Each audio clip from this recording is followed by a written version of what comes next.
Service வாட்டரில் ஒரு important matter என்னன்னு கேட்டிங்கன்னா, இந்த பெலோ வேஸ்ட்டு அபவ் த வேஸ்ட்டுன்னு சொல்லி ரொம்ப நாளாக இருந்தது. சர்வீஸ் போடும்போது இடுப்பு கீழே கையை வச்சு போடணும், இடுப்பு மேலே வச்சு போடுறாங்க ஃபால்ட் அப்படின்லாம் அவங்க கம்ப்ளைண்ட்ஸ் வரும்.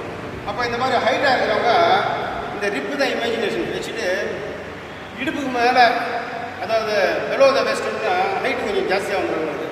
இதே மாதிரி ஷார்ட்டாக இருக்கிறவங்க என்ன பண்ணுவாங்க, கை ரொம்ப கீழே இறக்கி போகணும். இந்த இஷ்யூஸ் ரொம்ப நாளாக இருந்ததுனால இது பிடபிள்யூஎஃப்பில் வந்து கம்ப்ளைண்ட் பண்ணி அவங்க ரொம்ப கன்சிடர் பண்ணி இப்போ லேட்டஸ்ட்டாக இந்த ரூலில் ஒரு அமெண்ட்மெண்ட் போட்டாங்க. என்னன்னு கேட்டிங்கன்னா, அது ஷார்ட்டாக இருக்கிறவங்க ஹைட்டாக இருக்கிறவங்க அப்படின்னா இல்லாமல் காமனாக 1.15 மீட்டர் அப்படின்னு ஒரு ரூலை கொண்டு வந்தாங்க. அது என்னென்னா, இந்த சர்ஃபேஸ்லேருந்து கணக்கு எடுத்து 1.15 மீட்டர் கலந்துச்சு. அதில் வந்து shuttle at the time of contact அந்த இடத்துல தான் அவங்க வந்து ஷட்டிலை வந்து சர்வீஸ் பண்ணணும்